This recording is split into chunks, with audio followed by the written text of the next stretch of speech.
तो अपने previous part को हम लोग कंटिन्यू करते हैं। मैं और क्वेश्चन के सामने साथ यहाँ पर अवेलेबल हूँ। ओके। तो आप लोगों को नोटबुक में अपने ये सारे क्वेश्चन आंसर नोट करने हैं। जो एग्जाम में जो टाइप आएंगे वो टाइप यही होंगे, बस डिजिट चेंज होगी। अब देखिए, ₹28,800 is divided among three people in such a way that so we have यहाँ पर ₹28,800, और इसको डिवाइड किया गया तीन पीपल में in such a way that interest earn by all the part is the same. मतलब सबसे जो डिवाइडेड अमंग थ्री पीपल। अच्छा देखो, ये जो ₹28,000 है, मुझे नहीं पता कैसे डिवाइड किए गए हैं।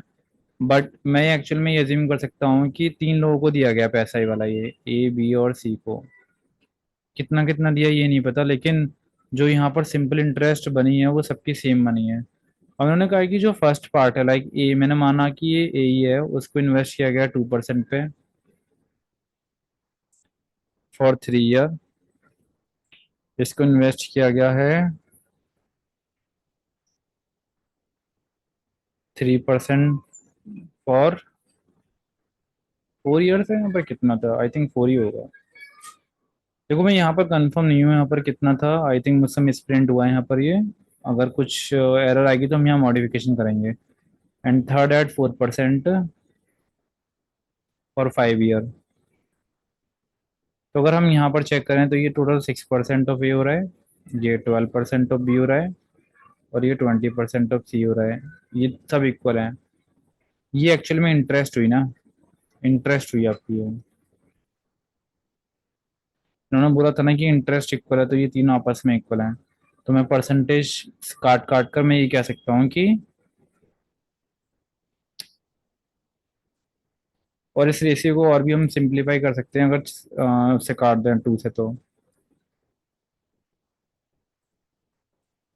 ठीक है, अब आप दो दो को कंबाइन करो और रेशियो निकाल लो।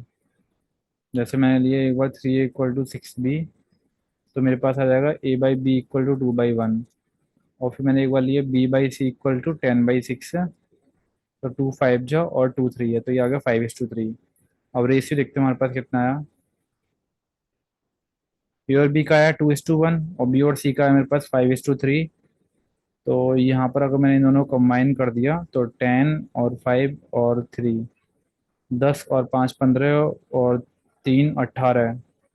18 बराबर के होना चाहिए 2880 के। देखो यहाँ पर ना मैंने अपने पास से वैल्यू अज्यूम करी थी, मैं आपको बता दूं। देखो यहाँ पर अगर ये करेक्टली डिविजिबल नहीं हुआ ना, तो ये डेफिनेटली मैंने जो अज्यूम करी है वैल्यू वो नहीं आएगी। उसी की वजह से गड़बड़ हो सकता है। अदरवाइज कॉन्सेप्ट ये लगेगा, 2 9 जा 3 3 जा 160 बार, तो वन की वैल्यू आ रही है 160। इन्होंने क्या पूछा, find invested part of each person. अब देखो इन्वेस्टेड पार्ट कितना होगा सबका। देखो इन्वेस्टेड पार्ट हमारे पास यही आ गया, यही वाला रेशियो है, वो थोड़ी नहीं है। यहाँ पर तो हमारे पास ये इंटरेस्ट है, और हमारे पास इन्वेस्टेड पार्ट ये हो गया। तो ए ने जो इन्वेस्ट किया था वो 1600 रुपये मिले थे ए को, बी को मिले थे 160, ये हो गया हमारा 8000 रुपये, और इसको मिले थे 4800। ये ठीक है। ये बैट तो रन नहीं, 1 मिनट पे रहा।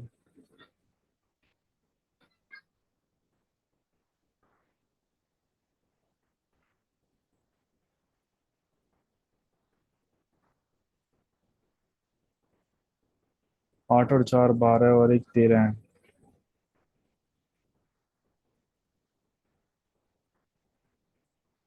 28,800 था, यानी कि दो जीरो और है ना यहाँ पर हमारे पास, यहाँ पर अभी।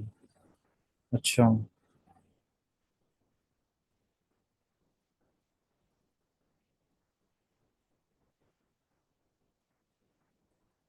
16,000 होगी ना। ठीक है। अब हो रहा है वही वही गड़बड़ हो गया मुझे लगता है, पता है क्या, यहाँ पर कुछ मिसप्रिंट हुआ है यहाँ पर। लेकिन अगर आपके सामने अगर ऐसा क्वेश्चन आता है जिसमें डिवीजन की बात आए कि पहले वाले पार्ट को इतना दिया गया, दूसरे वाले पार्ट को इतना दिया गया, तो आप कॉन्सेप्ट यही वाला लगाइएगा।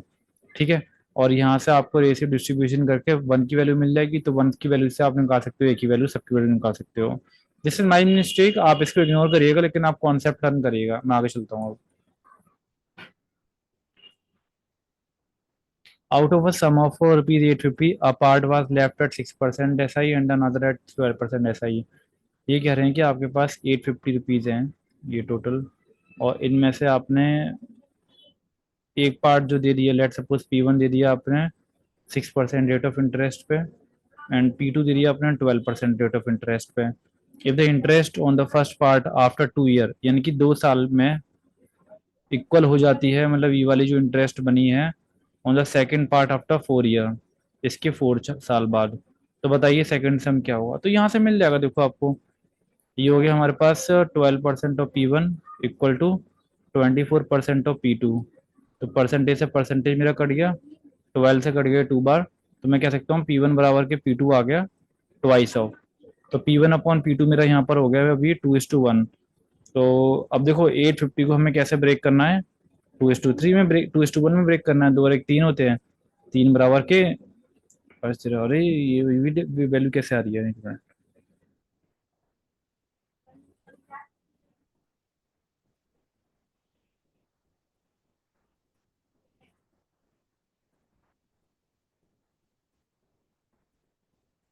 अच्छा यहाँ 12 4 जो 48 होगा, रुको मिस्टेक हो गई. 12 से ये 4 बार कटना चाहिए, तब तो यहाँ 4 आएगा.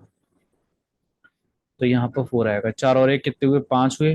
5 के ही कितने टाइम है, 170 टाइम है ना. तो 170 को 4 से मल्टीप्लाई करो 680, और 170 कैसे करो 170. तो ये हमारे पास एक्चुअल पैसे आ गए इन लोगों के. जो डिस्ट्रीब्यूशन था 850 का, वो कैसे करना था, ऐसे. टेक योर टाइम, इसे नोट करो.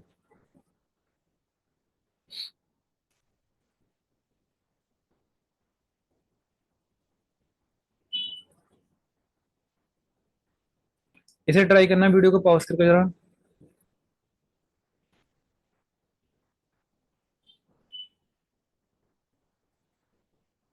देखो ये क्वेश्चन मैं पहले भी करवा चुका हूँ आप लोगों को. जब अमाउंट हो जाता है कुछ, लेट सपोज P अमाउंट है, वो बन गया 1300 2 साल में, और P अमाउंट है वो बन गया आपका 1525, वो भी कितने साल में, 3.15 ईयर में.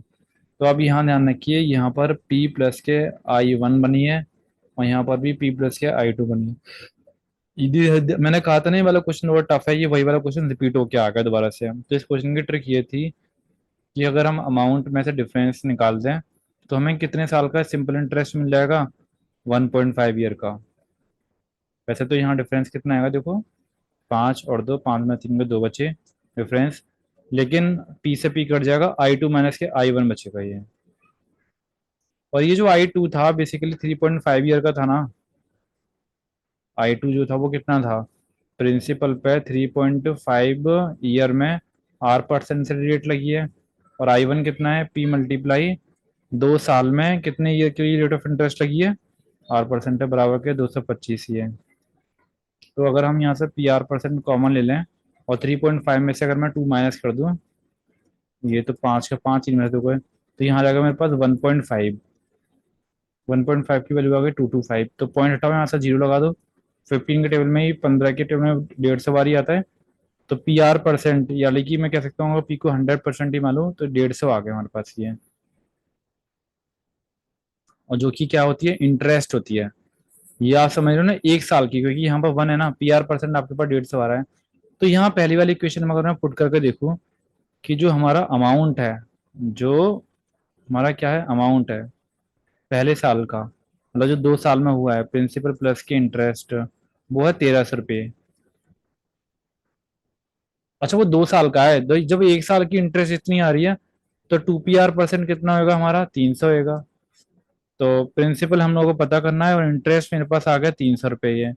ये तो प्रिंसिपल मेरे पास आ जाएगा 1000 रुपये.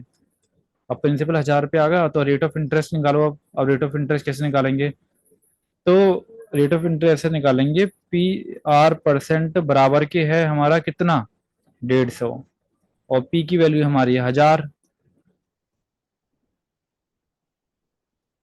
तो R% की वैल्यू हो गई हमारी 150/1000. ये तो ऐसे कट कर देंगे इसको हम लोग यहाँ पर, इससे ऐसे.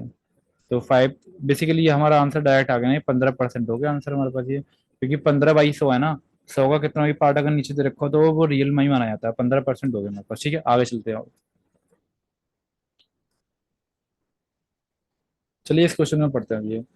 इसमें इन टाइप के क्वेश्चन आंसर में क्या होता है कि एक पर्सन जो है कुछ पैसे से उधार लेगा दूसरे से और दूसरे को दे देगा। जैसे एक person borrows 3000 rupees for 2 year 5%। Let suppose करो ये पर्सन है ए, ये पर्सन है बी, और ये पर्सन है हमारे पास क्या, सी। अब ये बी वाला पर्सन इतना चालू है, इसने इससे पैसे उधार लिए 3000 रुपीज, और वो भी 2 साल के लिए, at 5% rate of interest. He immediately lend it to another person at 6 point basically 61/4% पे फॉर 2 साल के लिए दे दिया इसने इसको ये। अब बताइए इसका फायदा कितना हुआ। पैसे तो वही दे दिए इसने, लेकिन इसने क्या किया, यहाँ पर अगर मैं टोटल कैलकुलेट करूँ, यहाँ 10% इसको देना पड़ेगा, इसको देना पड़ेगा इसका वापस। जब ये इसको देगा तो ये 3000 रुपये तो देगा ही देगा, 10% इसका देगा, यानी कि वो 300 रुपये और देगा। लेकिन जब सी की बात देखो, सी में यहाँ पर कितना है, ये आएगा मेरे पास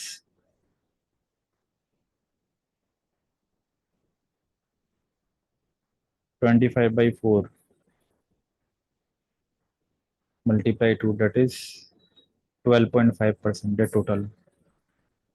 अब ये जो सी देगा ना, वो सी जो है 3000 तो देगा ही देगा इसको, प्लस के 12.5% और देगा। अब ये देखो कि इसको कितना फायदा हुआ, इसको फायदा हुआ 2.5%। क्यों? क्योंकि अगर मैं 12.5 का ब्रेक डाउन करूँ, 10% प्लस के 2.5%, तो ये जो 10% इसके पास आई, ये तो दे ही चुका है। ये जो इसने नहीं दिया वो 2.5% नहीं दिया। तो 2.5% किसका नहीं दिया, 3000 का नहीं दिया। तो ये होगा हमारा 2.5/100। मैंने यहाँ से हटाया इसको, 3 जीरो से 3 जीरो कट गए मेरे, तो यानी कि 75। यहाँ इस पूरे सिनेरियो में उसका 75 रुपीज क्या हुआ, गेन हो गया, प्रॉफिट हो गया। ठीक है, अंडरस्टूड। चलिए इस वीडियो को हम लोग यहीं तक ही रखते हैं, मिलते हैं आप लोगों से आगे वीडियो में। अब आई थिंक आप लोगों को समझ में आया होगा। Keep on keep going practising, ध्यान से समझिएगा इन क्वेश्चन आंसर को।